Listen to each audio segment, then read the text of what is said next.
guna memenuhi tugas UAS manajemen pembiayaan syariah.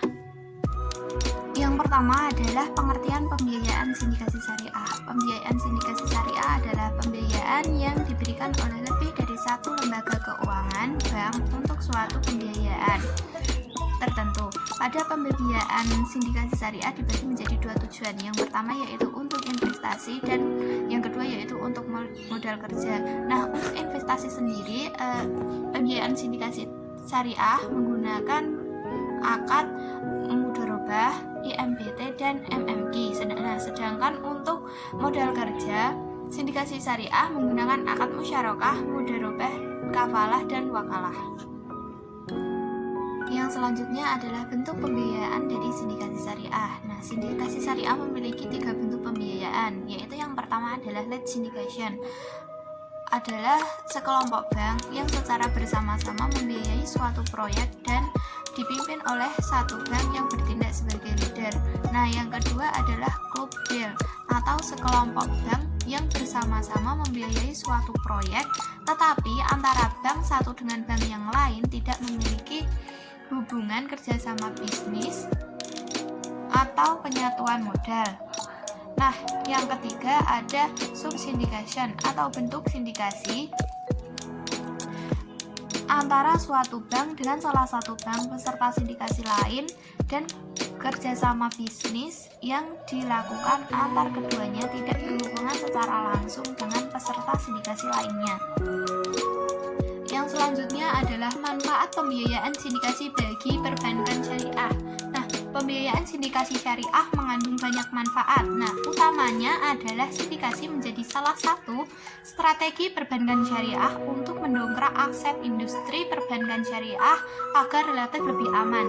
Karena dengan pembiayaan sindikasi, perbankan syariah dapat masuk ke dalam sektor korporasi maupun proyek infrastruktur pemerintah. Nah, tujuan dari pembiayaan sindikasi sendiri adalah untuk mengorganisasikan proses pembentukan fasilitas pembiayaan sindikasi antara bank atau lembaga keuangan syariah dalam rangka membiayai proyek berskala besar yang tentunya tidak mampu dibiayai sendiri oleh sebuah bank. Yang selanjutnya adalah skema atau tahapan dari pembiayaan sindikasi syariah. Yang pertama adalah pembentukan arranger. Nah, arranger sendiri adalah bank yang dipilih oleh debitur untuk mengatur dan mencarikan sumber dana untuk menjalankan sindikasi. Nah, tahap yang kedua adalah pembiayaan tugas diantar oleh arranger. Tahap yang ketiga adalah penyampaian officer oleh arranger dan penyampaian acceptance oleh debitur. Tahap yang keempat adalah pemberian mandat oleh debitur setelah arranger menyampaikan penawaran pembiayaan kepada debitur dengan mengeluarkan dokumen, maka akan didapatkan mandat oleh arranger atau sebuah kekuasaan untuk membuat sebuah pembiayaan sindikasi. Nah, tahap yang kelima adalah penyiapan draft dokumentasi kredit. Tahap yang keenam adalah pemilihan agen bank. Agen bank sendiri adalah bank yang ditunjuk untuk mengadministrasikan dokumen setelah penandatanganan surat perjanjian.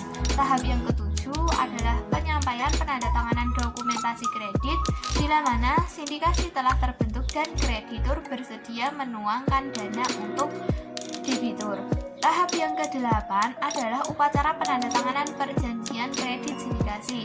Nah, tahap yang terakhir adalah publisitas. Sebuah perjanjian sindikasi ditandatangani, langkah selanjutnya adalah mempublikasikan terbentuknya sindikasi. Kredit sindikasi ini perlu diumumkan kepada publik supaya publik dapat mengukur tingkat risiko dari nasabah yang bersangkutan. Materi yang selanjutnya adalah ketentuan akad pembiayaan sindikasi syariah. Nah, yang pertama, akad antara sesama sindikasi di dalamnya harus terdapat akad mudharabah, musyarakah, dan wakalah. Yang kedua, ketentuan akad antara entitas sindikasi dengan nasabah terdapat akad jual beli, akad ijarah atau sewa menyewa, dan akad musyarakah. Nah, yang ketiga adalah ketentuan terkait rekening dan dokumen akad. Sindikasi dilakukan sesama lembaga keuangan syariah, maka rekening dan dokumen pendukung lainnya boleh diadministrasikan, disusun dalam satu dokumen.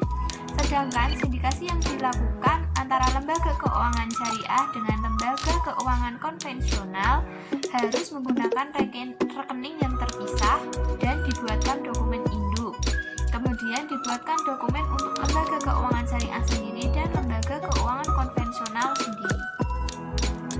Nah, materi yang terakhir yaitu adalah pembiayaan sindikasi syariah harus memenuhi unsur sesuai dengan rukun musyarakah. Nah, yang pertama yaitu adanya bank-bank syariah yang melakukan kesepakatan untuk memberikan pembiayaan sindikasi kepada suatu nasabah. Nah, yang kedua adalah kesepakatan bank-bank peserta sindikasi tersebut harus dituangkan dalam suatu akad musyarakah pada sindikasi. Nah, yang ketiga, para peserta sindikasi harus melakukan kerjasama dalam suatu objek usaha yang halal sesuai dengan pemberian fasilitas pembiayaan syariah kepada nasabah. Nah, yang keempat, adapun yang menjadi objek kerjasama adalah pembiayaan yang diberikan kepada nasabah yang memiliki persyaratan dan kondisi yang sama yang berlaku untuk seluruh peserta sindikasi syariah. Sekian materi yang dapat saya sampaikan. Apabila ada salah kata, saya mohon maaf yang sebesar-besarnya. Billahi taufiq wal hidayah. Wassalamualaikum warahmatullahi wabarakatuh.